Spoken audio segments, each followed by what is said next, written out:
The war councils smelled like ozone and political cowardice. 9 species sat around the curved table aboard the Citadel Station Pale Reach, and every single one of them was losing. The holographic map at the center of the room told the story in red. 3 border systems gone in 60 days, swallowed by the Vreth Dominion like a snake unhinging its jaw around something still breathing. The Rylothi delegates spoke in measured tones about strategic repositioning. The Torvani delegate used the phrase, calculated withdrawal. Nobody said the word retreat, because nobody in the room had the spine for honesty. Commander Cole Briggs watched the whole thing from the observation gallery above, arms folded, jaw set, saying nothing. He had the kind of face that looked like it had been carved out of a longer silence. 42 years old, career Navy. He spoke the way some men breathe, only when absolutely necessary. His XO, Danny Voss, leaned over. They been talking for 4 hours. I noticed. You think they'll ask us? Cole didn't answer. He already knew. Down on the council floor, Earth's ambassador rose from her seat. Meg Dunn was 56, built like a librarian who had survived a bar fight, and she carried herself with the kind of patience that only looked polite until you realized it was a loaded weapon. She waited for the room to quiet. It took a while. Nobody rushed to hear what the humans had to say. Earth formally offers a combined expeditionary force, she said. 4,000 ground troops, a carrier group, a special operations detachment. We are ready to deploy within 72 hours. Silence. Not the respectful kind. The kind you get at a dinner table when a child says something embarrassing and the adults are deciding whether to laugh or ignore it. The Torvani delegate, a broad-shouldered creature with skin like hammered bronze, tilted his head. Ambassador Dunn, your species has held a provisional seat on this council for 3 centuries. You have never fought in an interstellar conflict. You have no operational experience against a hive collective. With respect, this is not the moment for ambition. A murmur of agreement rippled through the room. Someone from the Paleshi delegation said something in their own language that the translation matrix rendered as sending house pets into a firestorm. Meg smiled, the kind of smile that lived only on the mouth and left the eyes cold as deep water. She didn't argue.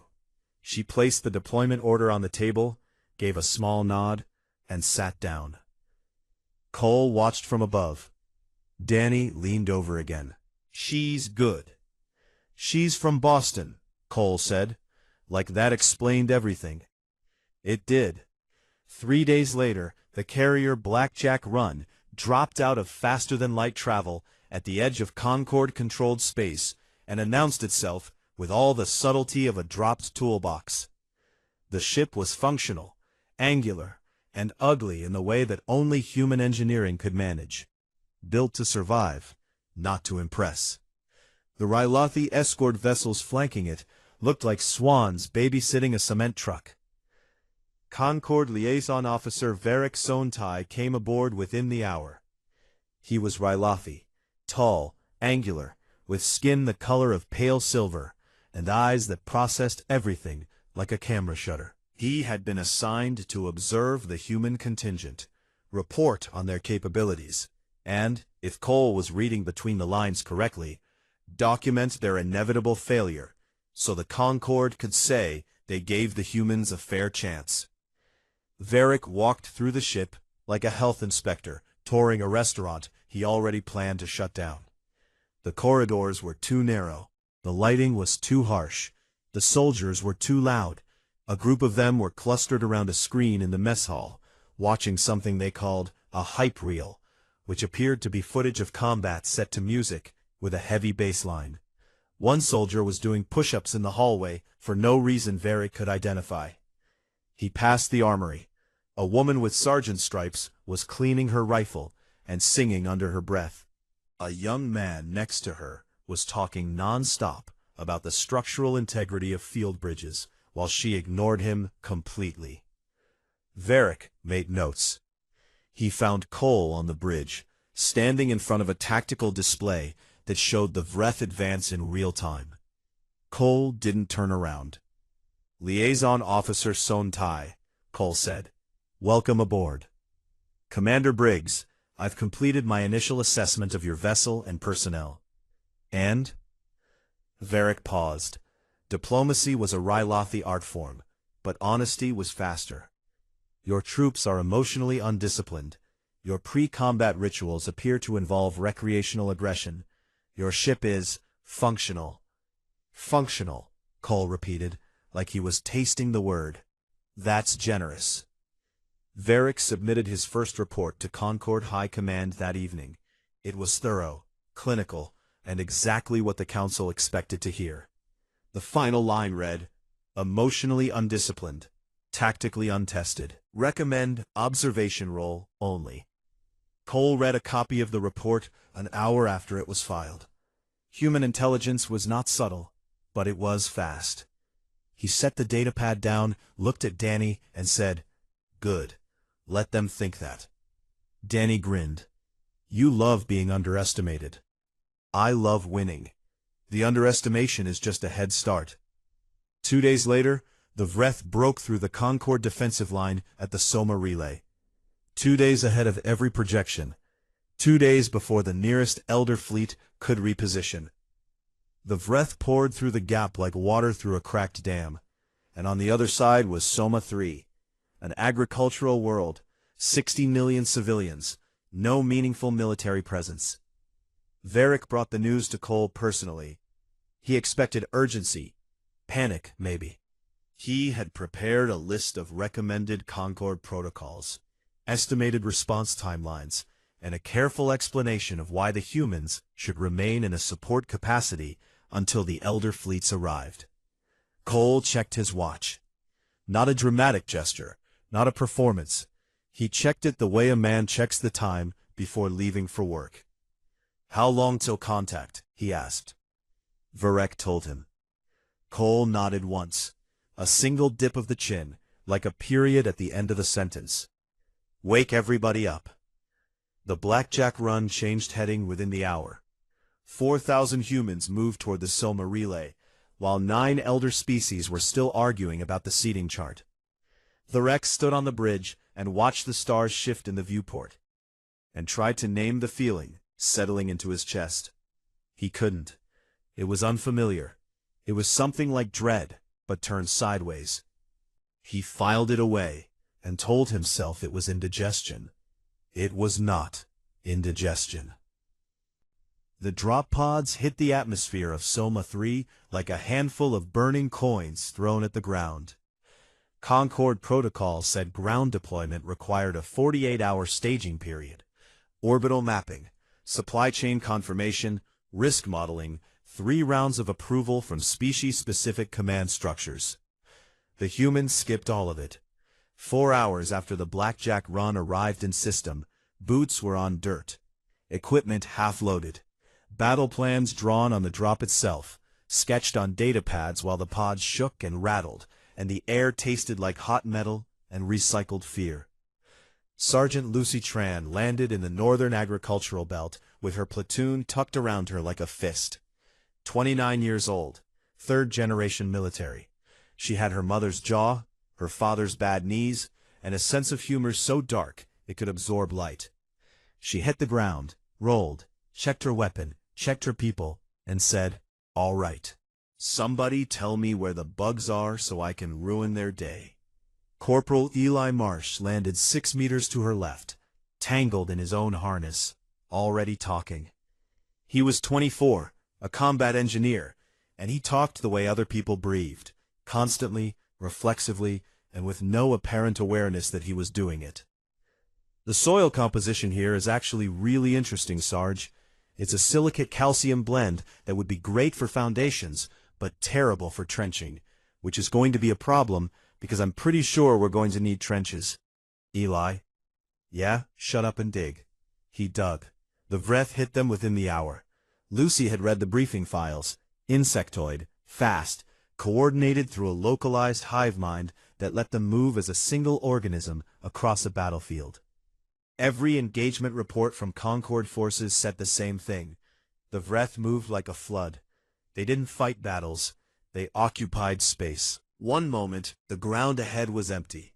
The next, it was full of chitin and blade limbs and the sound of something between a scream and a frequency your bones heard before your ears did. The first wave came through the grain fields. Tall stalks of something golden and alien parted like curtains, and behind the curtains was nothing good.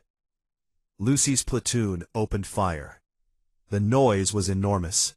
Not just the weapons, the Vreth themselves made sound when they moved, a clicking, hissing, buzzing chorus that got inside your skull and set up camp. Lucy fired, moved, fired again. The training held. The fear was there. It was always there, tucked behind the ribs like a second heartbeat.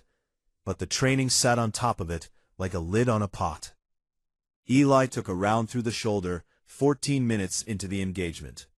He went down sideways, hit the dirt with a sound like a bag of tools dropped from a table, and said, "Oh, that's not ideal."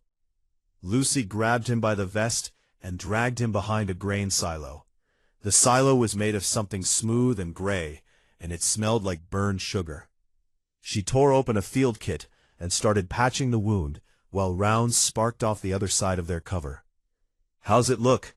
Eli asked, his face the color of old paper. "You've got a new hole. Congratulations. Is it bad? You've had worse haircuts." He laughed, which hurt, which made him laugh again, which hurt more. Lucy tied off the bandage, slapped his good shoulder, and got back on the line. The Vreth adapted 20 minutes into the battle. This was the thing every Concord after-action report described with something close to awe. The hive mind didn't just coordinate, it learned, mid-fight, in real time. Units that had been pressing the center pulled back and flowed around the flanks like water finding the lowest ground. New corridors of attack opened. Firing lanes that had been safe 2 minutes ago became kill zones. Every Concord species that had faced this adaptation had broken. The Rylothi retreated in order. The Torvani held and took 70% casualties. The Paleshi simply collapsed. The hive mind shift was the Vreth's signature move, the thing that made them feel inevitable. Lucy watched it happen. She watched the left flank fold inward, watched the firing angles go wrong, watched the careful geometry of her platoon's position start to crack. And then something happened that the Vreth had never encountered. The humans adapted back. Not cleanly, not elegantly. There was no grand signal, no tactical algorithm, no hive mind. There was Lucy screaming at her fire team leaders. There was a squad on the left, breaking formation and reforming around a drainage ditch they'd noticed on the way in. There was a machine gunner named Cho who picked up his weapon and sprinted to a new position because he could see the angle changing and didn't wait for anyone to tell him what to do. It was messy. It was loud. It was the exact opposite of the Vreth's elegant fluid motion. It worked. The Vreth formations stuttered, not a collapse, a hesitation, like a river hitting a rock it didn't expect. The hive mind had a model for every Concord species' response to the adaptation. It did not have a model for a species that broke its own formation on purpose and rebuilt it from scratch in 90 seconds, while screaming profanity. Up in orbit, Varric watched the battle data scroll across his screen. Blue markers for humans, red for Vreth.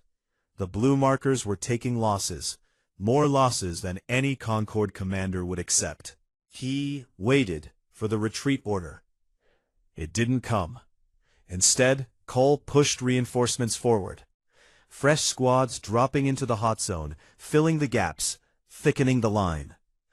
Varric turned to Danny Voss, who was standing behind him with a cup of coffee and the calm expression of a man watching weather. "Commander Briggs is sending more troops into a contested zone. Your casualty rate is already at 9%. Danny took a sip. "Yep. The standard Concord threshold for tactical withdrawal is 6%. Good thing we're not the Concorde. Why is he not pulling back? Danny looked at the screen. The blue markers were holding. Barely. Bleeding, but holding. Because they're dying, Danny said, which means they're close enough to win. Varric stared at him. The translator worked perfectly. The words made grammatical sense. And yet, they sounded like a language he had never learned. On the ground, Lucy's platoon held the line through the night. When dawn came up over the grain fields of Soma III, the golden stalks were flattened and burned and mixed with things Lucy didn't look at too closely. Eli was propped against the silo, with his arm in a sling, still talking. Cho was asleep sitting up, his machine gun across his lap like a metal blanket. Lucy sat in the dirt and ate a ration bar that tasted like cardboard had given up on life. Her hands were steady. Her pulse was normal. She had been in the worst firefight of her life, and the only thought in her head was that she needed new boots, because these ones had someone else's blood on them, and it was starting to smell. She keyed her comms. Tran to command. Northern belt is held. Vreth have pulled back to secondary positions. We're still here. A pause. Then Cole's voice, flat and dry as desert sand. Good work, Sergeant. Get some rest. Copy that. She didn't rest. None of them did. But it was nice of him to pretend they might. Varric's second report went out that evening. It was shorter than the first. He had deleted 3 drafts because they all sounded like things he wasn't ready to believe. The final version contained no recommendations, no tactical analysis, no cultural observations about noise levels or pre-combat music. Just one line. They do not fight the way they should, revising all projections. He stared at the sentence for a long time before sending it. It wasn't enough. It didn't capture what he'd seen. The screaming, the improvisation, the way they bled and kept going like bleeding was just another task on a list. He didn't have the words for it yet. He would find them later. By then, the words would be too small for what they needed to hold. The news about Soma III moved through the galaxy the way fire moves through dry grass. Fast, uneven, and impossible to control. The humans had held, not with elegance, not with the precise geometric formations the Rylathi use, or the brute armor walls the Torvani favored. They'd held the way a man holds a door shut against a storm, with his shoulder, his weight, his teeth if he has to. The galactic information feeds didn't know what to make of it. 3 elder species had already written off Soma III. The humans took it back with 4,000 soldiers, and what one Concord analyst described, with visible confusion, as aggressive improvisation. Lieutenant Kara Reeves didn't watch the feeds. She didn't care what the galaxy thought. She cared about what the Vreth were thinking, which was a much harder question, because the Vreth didn't think the way individuals thought. They thought the way weather thinks, collectively, massively, and with no single point you could argue with.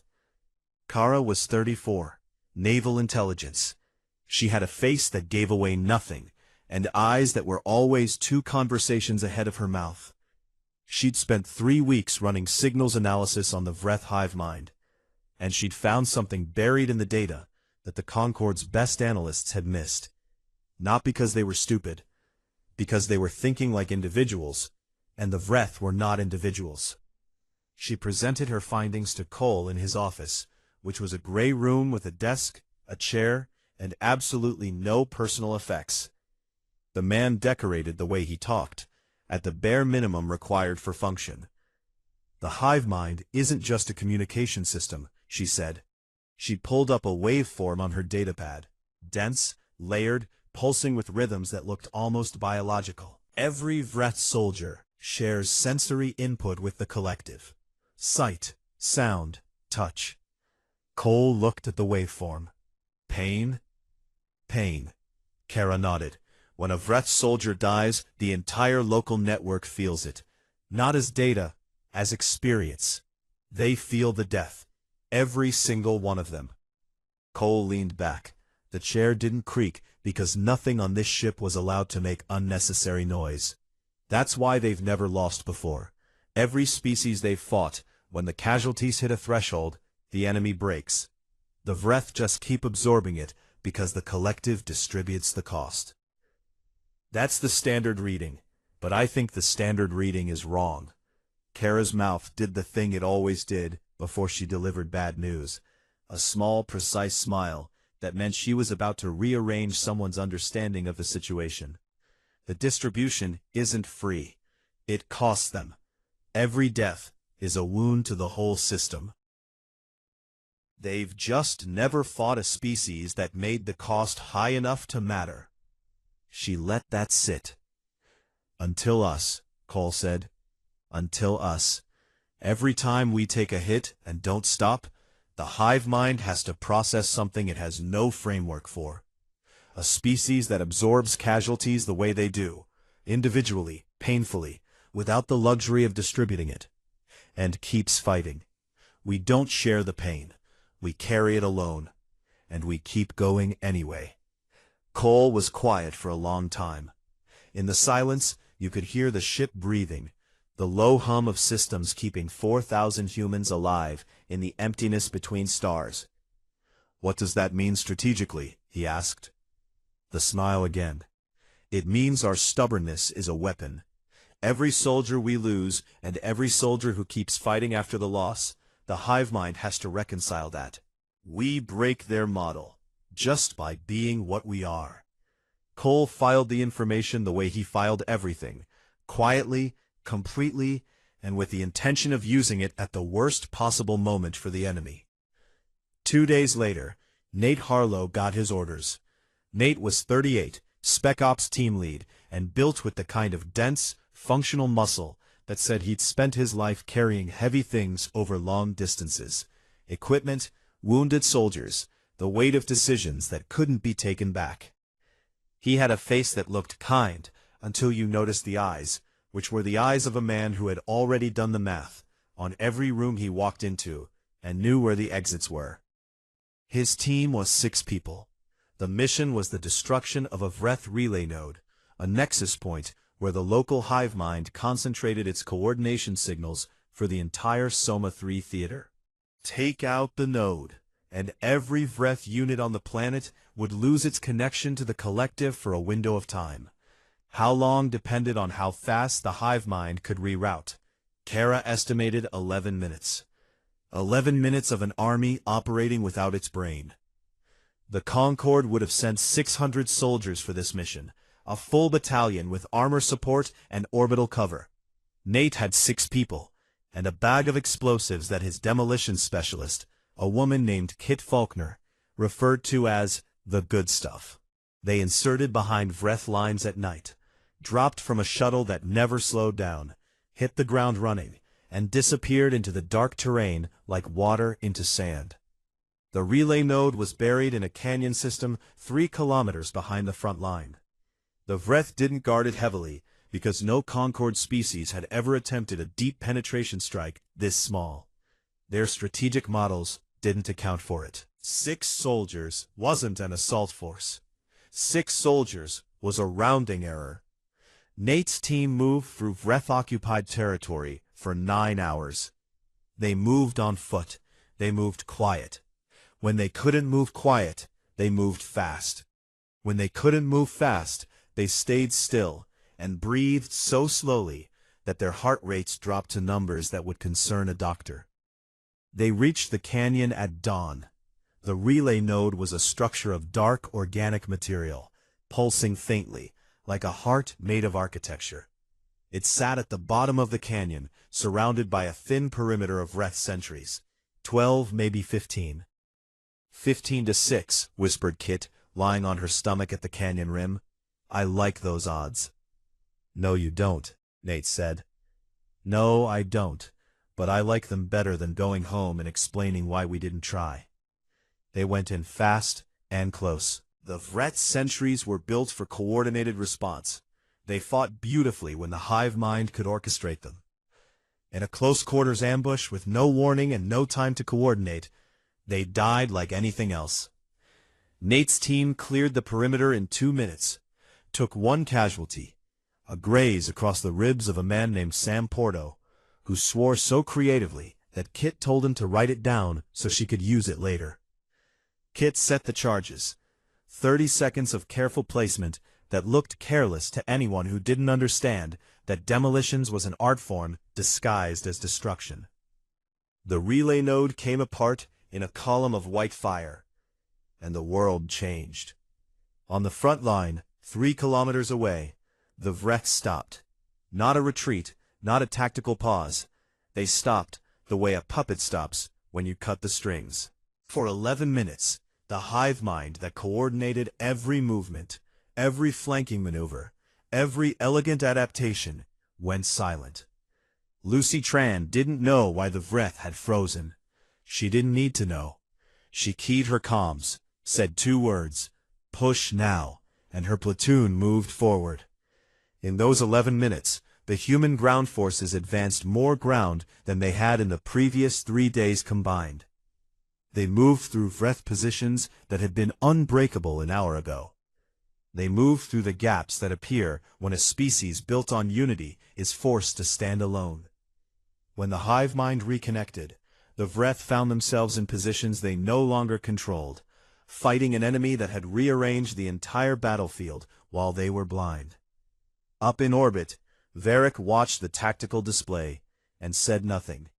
A Concord admiral beside him, old Torvani, veteran of 6 campaigns, watched the same data. His voice was very quiet when he finally spoke.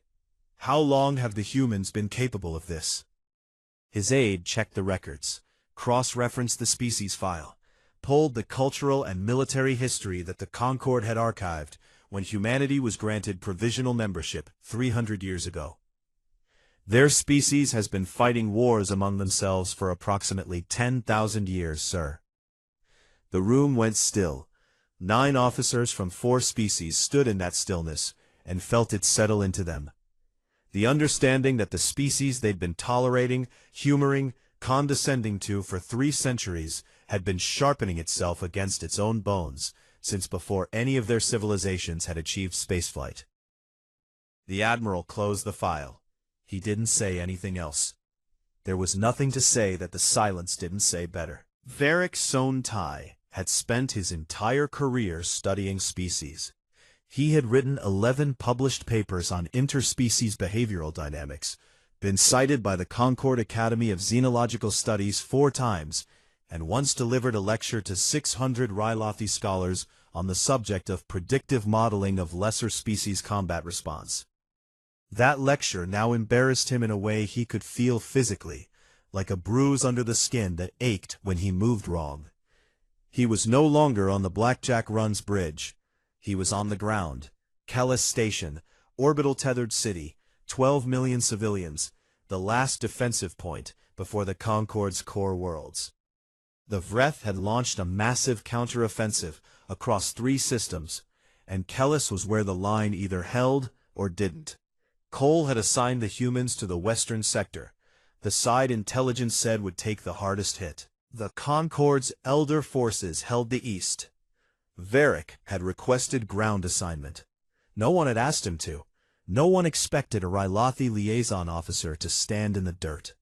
But something had changed in the weeks he'd spent aboard the human ship, eating their terrible food and listening to their strange music, and watching them prepare for death the way other species prepared for dinner, with routine, complaint, and the occasional joke that made no logical sense, but made everyone laugh. He wanted to see it from the inside. Not the data, not the tactical feeds. The thing itself. He got his wish on the 3rd day of the battle. Pete Calloway was 26, a field medic, and the kind of person who made Varric's behavioral models fall apart completely. He was not particularly large or fast or skilled in combat. He carried a medical kit that weighed almost as much as he did, and a sidearm he'd fired exactly twice in his career, both times at a ranged target, and both times badly. Inside his helmet, taped to the inner curve where it sat against his forehead, was a photograph of his dog, a fat golden retriever named Biscuit, who had, according to Pete, the soul of a philosopher and the body of a small couch. Pete was, by every metric Varric knew how to measure, a non-essential combat asset. Pete was also the reason Varric's third report would change the war. The Vreth hit the western sector at dawn. They came in numbers that turned the horizon dark, a moving wall of chitin and blade limbs stretching across the flat terrain, surrounding Kellis like a tide coming in across a beach. The sound arrived before they did, that bone-deep buzzing that the human soldiers had started calling the hum. You didn't hear the hum. You felt it in your teeth. The human line held for 4 hours.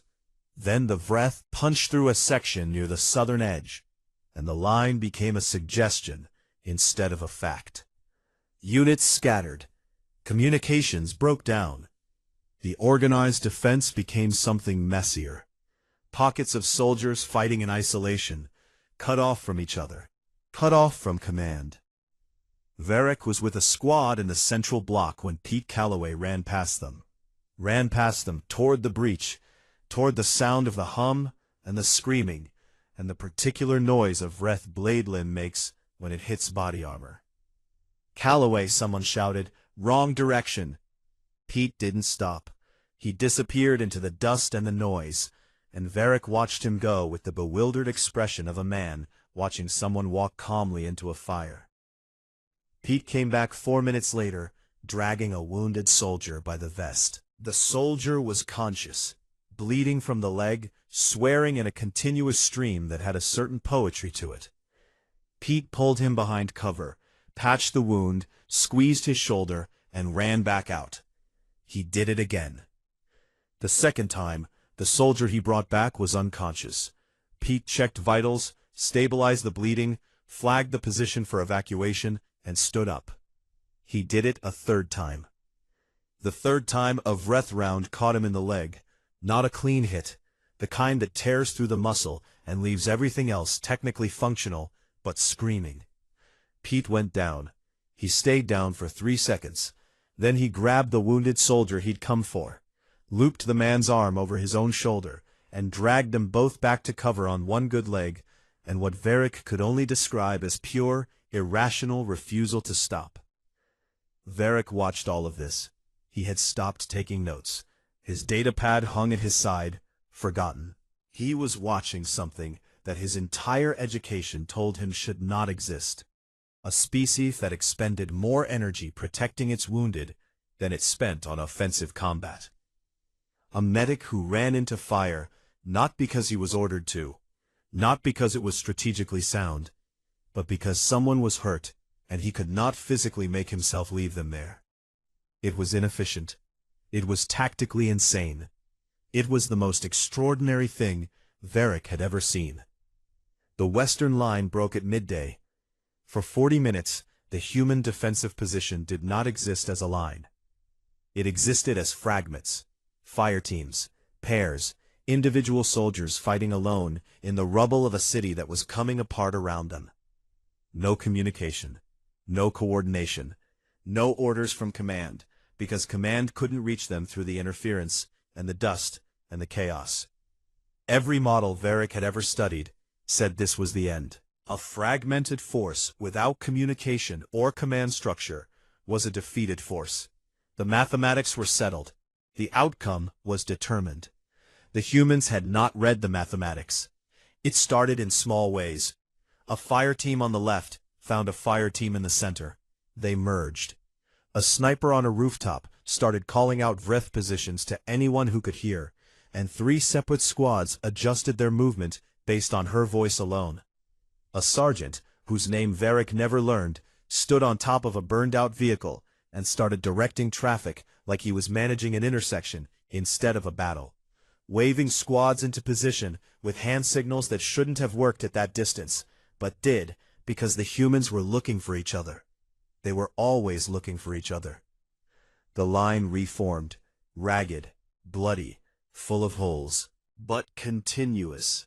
Varric stood in the middle of it and felt the ground shake from Vreth artillery, and watched Pete Calloway, leg bandaged, limping, still moving, pull another wounded soldier to safety, And he understood something that he could not have understood from orbit.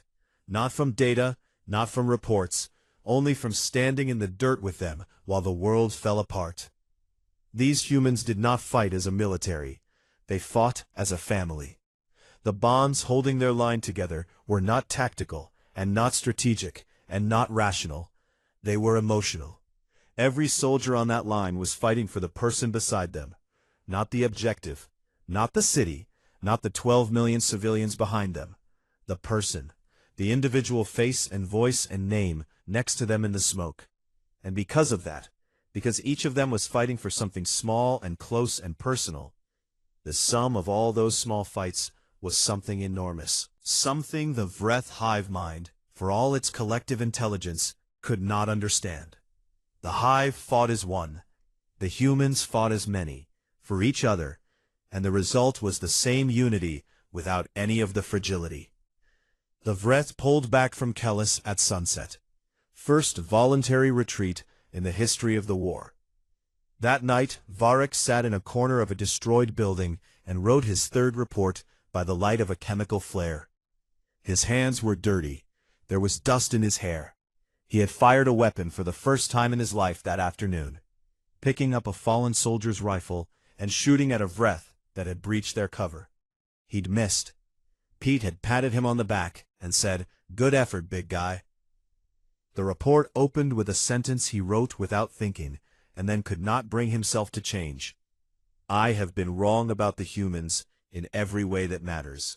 He described what he'd seen, the medic, the Reformation, the way they looked for each other in the chaos. He wrote about efficiency, and how every species in the Concord worshipped it, and how the humans were the worst at it, and how that was the reason they won.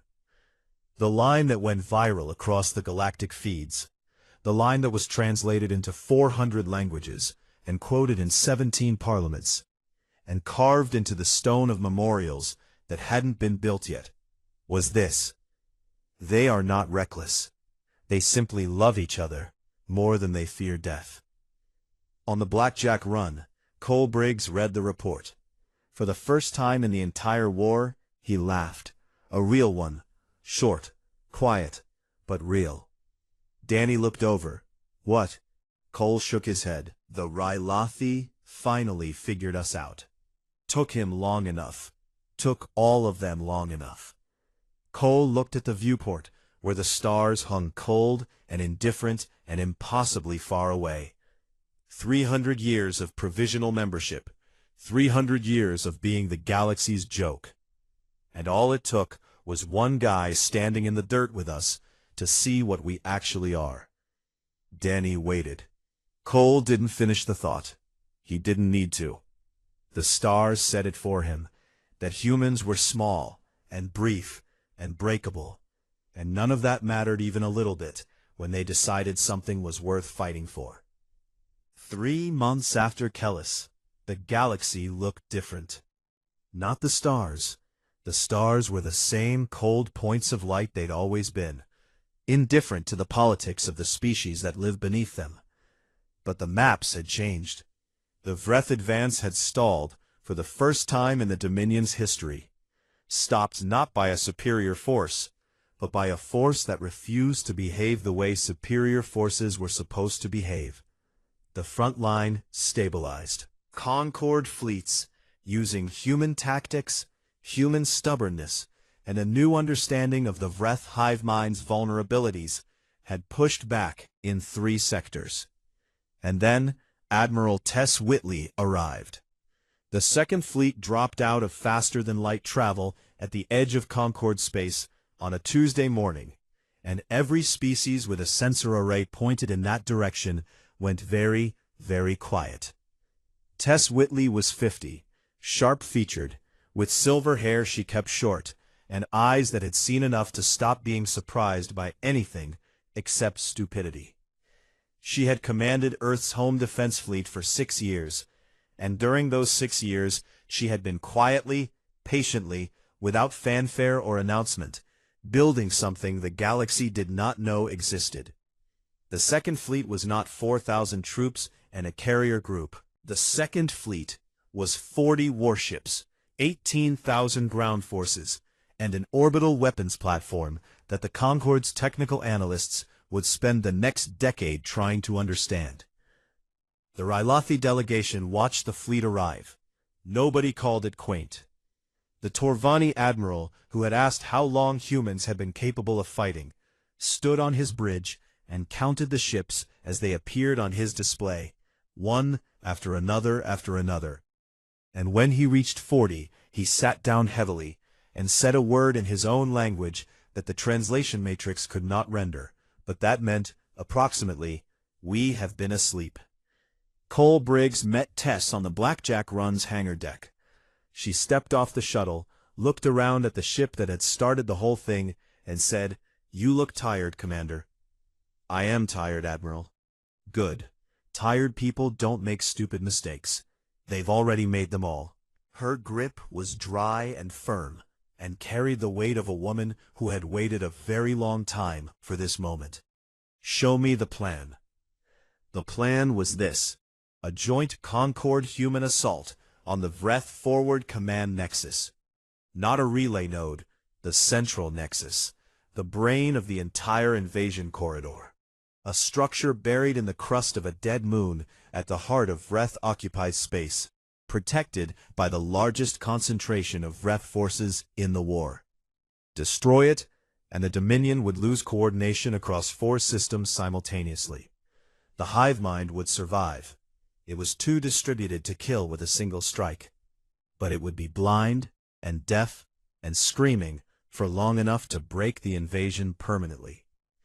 Cole led the ground assault. Lucy's platoon was on point. Nate's Spec Ops team would infiltrate ahead to breach the Nexus. Kara ran intelligence from orbit, feeding real-time data to every unit on the ground. Varric, who had been told 3 times that his role was observational, and who had ignored this instruction 3 times, picked up a rifle and walked to the dropship with the ground forces. Nobody questioned it.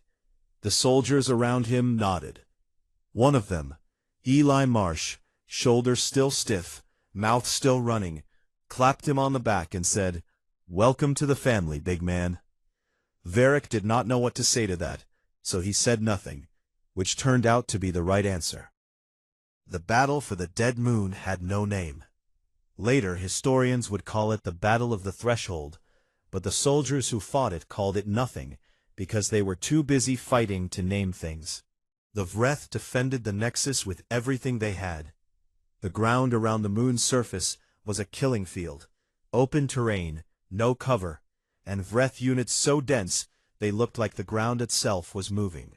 The human and Concorde forces landed under fire and stayed under fire and kept moving forward through fire because backward was not a direction Cole Briggs acknowledged. Lucy's platoon hit the surface and started pushing toward the Nexus entrance. Eli was beside her, talking, always talking. "The regolith here is actually really unstable, Sarge. It's a calciumite compound that fractures under sustained vibration, which means the artillery is going to—" "Eli, is that information going to keep me alive in the next 10 seconds? "Probably not." "Then save it." He saved it for about 40 seconds. Nate's team went in ahead, 6 people, moving through the tunnels beneath the moon's surface toward the Nexus core. The tunnels were Vreth-made, organic, dark, pulsing with the same faint rhythm as the relay node on Soma 3, but deeper, louder, like being inside something alive. Kit Faulkner carried the charges. Sam Porto, ribs still tender from the graze on Soma 3, walked point. Nate walked behind him and said nothing, and watched everything. They reached the core. It was enormous. A chamber the size of a cathedral, and at its center, a structure of dark organic matter that pulsed with light. Not electric light, not bioluminescence, but something older. Something that looked like thought made visible. The Nexus, the brain. Kit looked at it. "That's the ugliest thing I've ever seen." "Set the charges," Nate said. She set them. The Vreth hive mind knew. Of course it knew. The Nexus was its heart, and you feel it when someone puts a knife to your heart. The response was not tactical. It was desperate. Every Vreth unit in the tunnel system converged on the core, and the Nexus itself did something it had never done before, something the Concord's intelligence had theorized about but never confirmed. It screamed. Not sound. Frequency. A psychic pulse that broadcast the collective pain of every Vreth soldier dying on the surface. Thousands of deaths, experienced simultaneously, pushed outward like a wave. It had been used 3 times before in the war. Against the Rylathi, it caused immediate retreat. Against the Torvani, it caused a complete psychological collapse that lasted 6 hours. Against the Paleshi, it caused casualties from the shock alone. Nate's team felt it hit. It was grief. Not their grief, the Vreth's grief. Raw and enormous and alien. The pain of a species feeling itself die, one soldier at a time. It slammed into them with a weight that had nothing to do with physics. Sam went to his knees. Kit dropped a detonator. A soldier named Grace Park pressed her hands to her temples and made a sound that was not a word. Nate staggered, caught himself on the wall. The grief poured through him, and for a moment he was nowhere, not on the moon, not in the tunnel, just drowning in a sadness so large it had no edges. But Nate Harlow had carried grief before, not collective, not shared, the private humankind, the kind you carry alone, in the dark, with no hive mind to distribute the weight. He had buried friends, he had written letters to families, he had held the memory of every person he'd lost in a place behind his ribs that never stopped aching, and he had gotten up every morning anyway and done the work.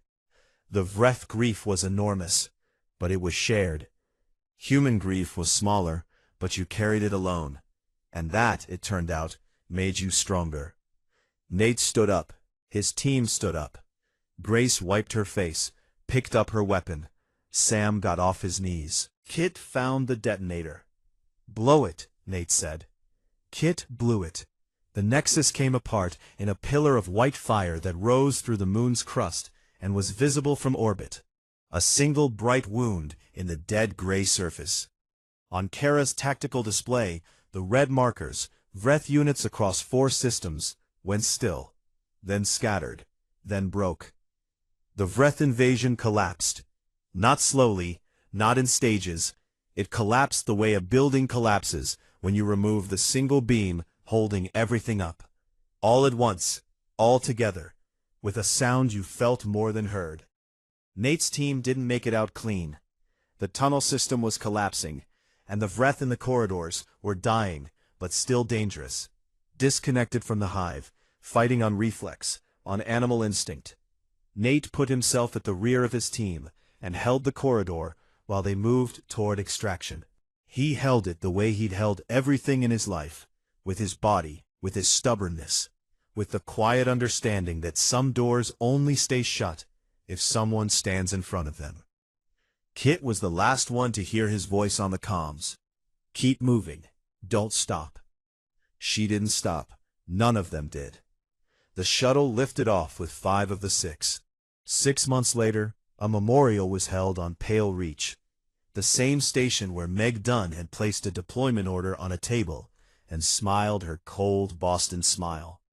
The chamber was full, 1,000 species, more watching on feeds across the galaxy. Cole stood in the back, arms folded, face unreadable. Lucy sat with Eli, who was pointing at the architecture and whispering about load-bearing materials. Kara watched from a screen on the Blackjack Run, already working on something classified that she wouldn't talk about. Pete Calloway sat in the 4th row with his hands clasped and Nate's dog tags around his neck, resting against his chest beside the photo of Biscuit. Varric was invited to speak. He had not wanted to. He was Rylathi.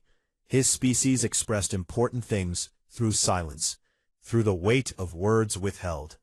But the Concord Council asked, and he understood that some silences need to be broken to mean anything.